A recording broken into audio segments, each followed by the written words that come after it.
మీ fitness secret ఏంటి రాఘవేంద్రరావు గారు?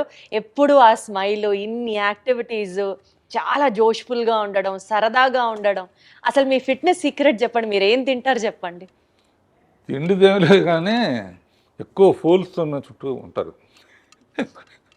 మరి హార్వర్డ్ యూనివర్సిటీ ఇది జేసీ మిల్లర్ ఇటువంటివన్నీ శక్తిపండని లేకపోతే ఈడని ఆడని ఊరినే జోకులు వేసుకుంటూ హ్మ్. నవ్వటం చాలా ఇష్టం నాకు, నవ్వించటం కానీ. అందుకనే భరణీను బ్రహ్మానందం వీళ్ళు కొంచెం పొయిటిక్ ఇది ఉందన్నమాట.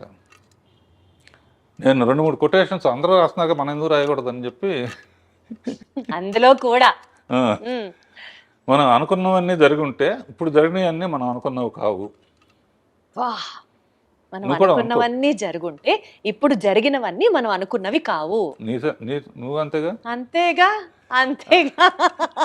అది కాకుండా లైఫ్ని ఇంత లైట్గా తీసుకుంటేనే సీరియస్గా ఉంది, సీరియస్గా తీసుకుంటే ఎలా ఉంటుందని.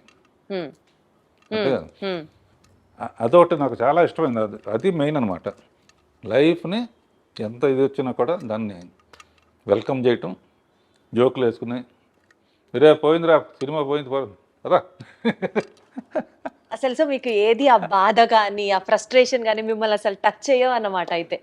ఇంట్లో కూడా అంతే. మెడిటేషన్ చేస్తారా దానికోసం ప్రత్యేకంగా? అదొకటి ఉంది మర్చిపోయాను.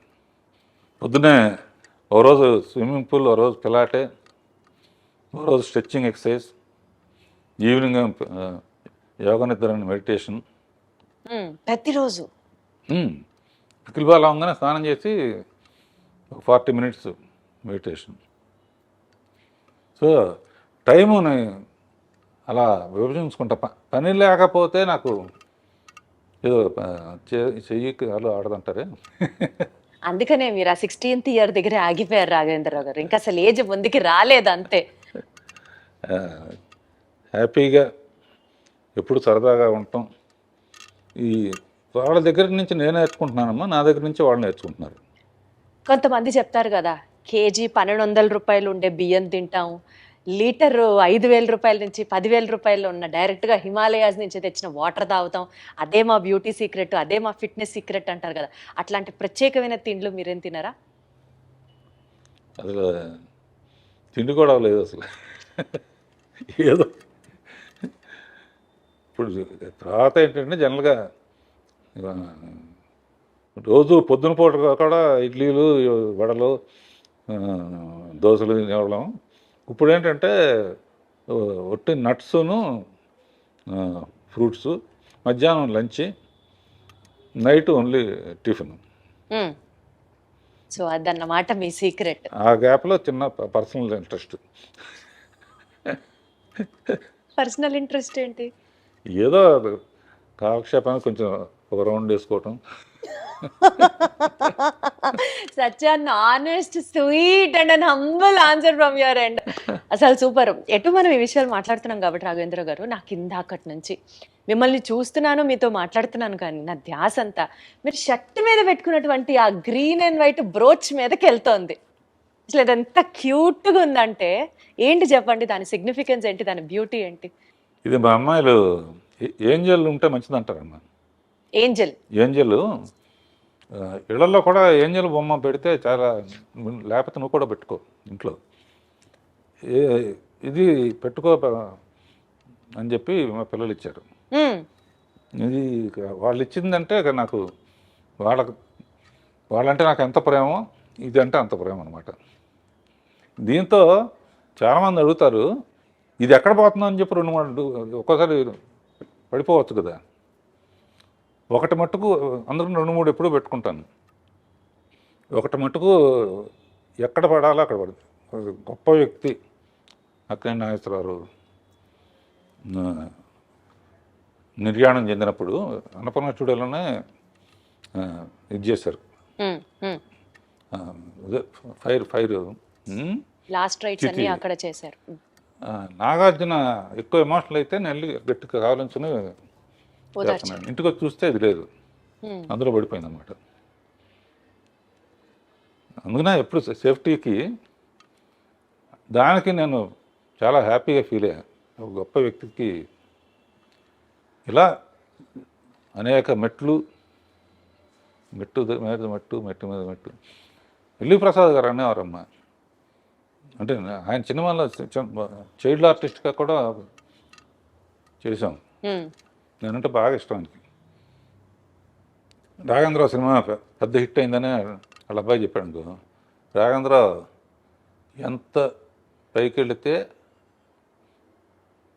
ఎక్కడం ఇది పడిపోకుండా చూడటం అక్కడే ఉండడం బాధ్యత.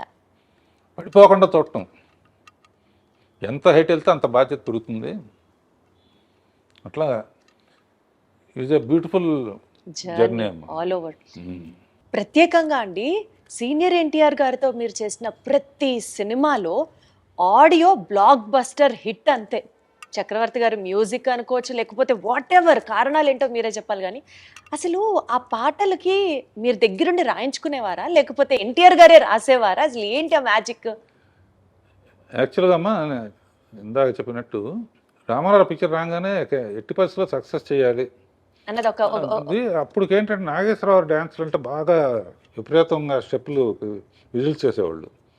రామారావుకి అంత సాంగ్స్ అప్పుడు మిగతా వర్షిప్ ఉండేది, కానీ ముందు అది కూడా కవర్ చేయాలని చెప్పేసి నా బిలీఫ్ ఎప్పుడు సాంగ్ హిట్ అవ్వాలన్నా ఇది చెప్తున్నా దాని లీడ్ సీన్ బాగుండాలి.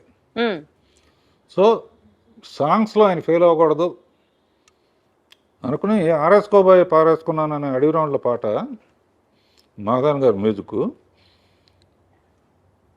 ఆ పాట అప్పుడు ఏంటంటే హీరో కోసం పరిగెత్తుకుంటూ వస్తుంటే నీళ్ళలో పడిపోతుంది. ఆయన వచ్చే లోపల ఆరేసుకోవాలని చెప్పి లీడ్ అలా తీసుకు ఈ లోపల ఆయన వచ్చేస్తున్నాడు. ఆడియన్స్ ఎంత మంచి వాళ్ళు అంటే వస్తామంటే చీర ఎగిరిపోయింది. చెట్టు నుంచి చార వేసుకోబోయి పారేసుకున్నానంటే ఓ ఏళ్ళలో డబ్బులు అంటే టేక్ ఆఫ్ ఉంటేనమ్మా. అక్కడి నుంచి ఇక పాటల్లో కూడా ఆయన కూడా అందులో కృషి ఉంటే మనుషులు దృష్టిలో అవుతారులో ఎన్లైట్మెంట్ ఆఫ్ సోషల్ ఇది ఒక మోటివేషన్ సాంగ్. తర్వాత కోకిలమ్మ పెళ్ళికి అనేది, తర్వాత మేజర్ చంద్రకాంత్ పుణ్యభూమి నా దేశం పాట. అసలు మేజర్ చంద్రకాంత్లో పుణ్యభూమి నా దేశం ఎక్కడికి వెళ్ళినా సరే ఆగస్టు 15th జనవరి 26న ఈ పాట ప్లే అవ్వకుండా భారతదేశంలో ఎక్కడ ఉండదు అంతే. అదిను ఆయన అందులో కూడా అన్ని గెటప్పులు శివాజీ అల్లూరి సీతారామరాజు. ఆయన అనేవాడు, బ్రదర్ చాలామంది చేశారు జాగ్రత్త అని. అంటే అల్లూరి సీతారామరాజు కట్టబొమ్మను కూడా ఇస్తాం కదా, శివాజీ గణేష్ చేశారు. కమిట్మెంట్ అంటే ఆయన గెటప్లన్నీ ఆయన గద తయారు చేసిన అన్ని డిజైన్ ఆయన వస్తాడు. ఎన్టీఆర్ గారే డిజైన్ చేసేవారా? బాగా ఆ ఇప్పుడు సాంగ్లో చూసి తెలుస్తుంది. కట్టబ్రహ్మన్ గెటప్ సంకెళ్ళతో మొత్తం ఇట్లా బంధిస్తుంటే దాన్ని చీల్చుకొని నడవాలి ఆయన. మన ప్రొడక్షన్ వాళ్ళు ఉంటాయి, కారులో కంఫర్టబుల్గా ఉండదని ప్రొడక్షన్ అని తెప్పించుకుని టిఫిన్ క్యారియర్లో నింపుతామే, అందులో ఎక్కొచ్చాడు ఆయన. ఎక్కొచ్చి ఇట్లా దిగితే అట్లా ఓ బెంగళూరు ప్యాలెస్లో తీసాం, ఎవరు కట్టాలిరా పన్ను. అమ్మో ఇక ఆయన టాపిక్ సౌందర్యలో టాపిక్ వచ్చినప్పుడు నేను తట్టుకోలేక ఏడ్చేసాను. ఇప్పుడు కూడా లైట్గా మీ కళ్ళు చెమరుస్తున్నాయి, అర్థమవుతుంది. అంటే నాకు ఆయన లేకపోతే అసలు అంటే అంత బాగా చూసుకున్నారు. నేను అందుకనే చెప్తున్నా కదా, ఫస్ట్ ఆయన మీద క్లాప్ కొట్టడమే నాకు నా ముహూర్తం అంటారే, గొప్ప ముహూర్తం అనమాట నా జీవితానికి. అందుకనే ఆయన దేవుడిలాగా జీవితంలో మర్చిపోలేని. మీరు అలాగా ఇప్పటికే తలుచుకుంటూ సందర్భం వచ్చినప్పుడు అల్లా ఆయనకి కృతజ్ఞతలు చెప్పడం అంటే మీ గొప్పతనం అంతే. పాటల ప్రస్తావన వచ్చింది కాబట్టి శ్రీదేవి గారితో మీరు 24 సినిమాలు చేశారు. అసలు మీరు చేసినటువంటి హిట్ సాంగ్స్ గురించి మాట్లాడుకుంటూ వెళ్తే ఒక ఎపిసోడ్ మొత్తం దాని గురించే చేయాలి. But one of my favourites కానీ ఈ జనరేషన్లో కూడా ఈ ఇన్స్టాగ్రాము, ఫేస్బుక్, యూట్యూబ్లో రీల్స్ అని చేస్తూ ఉంటారు. ఇప్పటికీ ఎవర్ ట్రెండింగ్ సాంగ్ సిరిమల్లె పువ్వా. అసలు ఎంత బాగుంటుందో ఆ పాట. ఈ పాట వెనకాల ఉన్నటువంటి కొన్ని జ్ఞాపకాలని పంచుకోండి సార్. శ్రీదేవిది ఒక హిస్టరీ అమ్మా, ఎవరికి జరగని. మా ఫాదర్ పిక్చర్లో చైల్డ్ ఆర్టిస్ట్, నేను అసిస్టెంట్ డైరెక్టర్. నిద్రపోతా ఉంటే షార్ట్ రెడీ అని చెప్పి ఎత్తుకుని తీసుకొచ్చి యాక్ట్ చేయించాడు. ఒకసారి కొన్ని నాకు ఇచ్చేసేవారు ఆయన, నువ్వు చేసురా అని. మౌంట్ రోడ్లో ఎంఐ రోడ్డు దాటు అడవడిగా రావాలి. నేనేంటి మనకు ఛాన్స్ దొరికింది బాగా తీయాలని చెప్పి అప్పుడే లైట్స్ వచ్చినాయి అనమాట. నేను ఇట్లా ఊపుతాను, నువ్వు పరిగెత్తుకొచ్చా అన్నాను. లైట్లు గ్రీన్ పడింది, ఊపాను. కార్లలో వస్తాయి, ఆ సెన్స్ పోయింది. అయ్యో, లక్కీగా ఆ షాట్ కూడా అందులో ఉంటుంది. జస్ట్ ఎడ్జి తగిలి పడిపోయింది.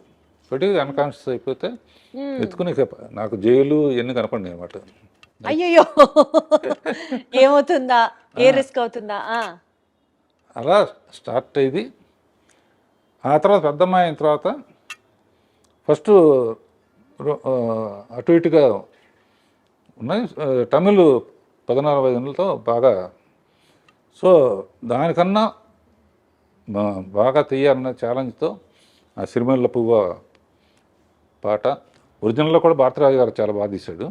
నేను ఇందులో నా ఇది బొప్పాస్కాయ దానికో ఏ ప్రోగ్రాంకి వెళ్ళినా కూడా కంపల్సరీగా నాకు ఆనందం ఏంటంటే శ్రీరామనవమికి రామదాస్ పాటలు వేస్తారు, కొండ మీద అన్నమయ్య పాటలు వేస్తారు. ప్రోగ్రామ్స్లో ఆగస్ట్ 15 అంటే మేజర్ చంద్రకాంత్ పాటలు వస్తాయి. సిరిమల్లె పువ్వ అబ్బనైతేందబ్బా. అసలు ఆ పాట గురించి మీరు చెప్పద్దు. బ్లూ కలర్, నేను చిరంజీవి గారి బర్త్డే సెలబ్రేషన్స్ది ఒక ఈవెంట్ హోస్ట్ చేశాను. ఆ ఈవెంట్కి వెళ్ళేటప్పుడు నా కాస్ట్యూము శ్రీదేవి గారి కాస్ట్యూము, బ్లూ చీర, బ్లూ బ్లౌజ్, ప్లెయిన్ అనమాట. ఎగ్జాక్ట్గా అబ్బనీతి అని దెబ్బ నాకు అది కళ్ళ ముందర ఉంటుంది. నాకే కాదు, చాలా మందికి వీరాభిమానులు ఉన్నారు ఆ పాటకి. అలా పాటకి ఛాలెంజ్ అమ్మా. మా ఆపరేట చేమ చెట్టు అదొకటి మర్చిపోలే. హీరోని లేకపోతే నేను మ్యూజిక్ చేయలేను అనే ఫీలింగ్ వచ్చేస్తుంది నాకు. ఈ 50 years బ్లాక్ బస్టర్ ఇయర్స్గా మాకు అందించి మీ మొత్తం ఎక్స్పర్టైజ్ కానివ్వచ్చు, మీ స్కిల్ కానివ్వచ్చు, సినీ రంగంలో మీరు పెట్టినటువంటి, మీరు చూపించినటువంటి, మీరు చేసినటువంటి సర్వీస్ మాకు బోలెడన్ని ఎక్స్పీరియన్స్ని మిగిల్చడంతో పాటు సార్, ఎంత ఎదిగినా ఒదిగి ఉండాలి అన్న ఒక నేచర్, అండ్ మోస్ట్ ఇంపార్టెంట్లీ లైఫ్ని సీరియస్గా తీసుకోకుండా సరదాగా తీసుకుంటే అంతకంటే బ్యూటీ ఇంకొకటి లేదు అన్నది చెప్తూ, రెస్పాన్సిబిలిటీతో పాటు మోస్ట్ ఇంపార్టెంట్లీ మీరు పెట్టినటువంటి హార్డ్ వర్క్ నెక్స్ట్ జనరేషన్స్కి డెఫినెట్లీ ఒక ఇన్స్పిరేషనల్ పర్సనాలిటీగా మీరు నిలుస్తారు, ఉండిపోతారు మా మనసుల్లో.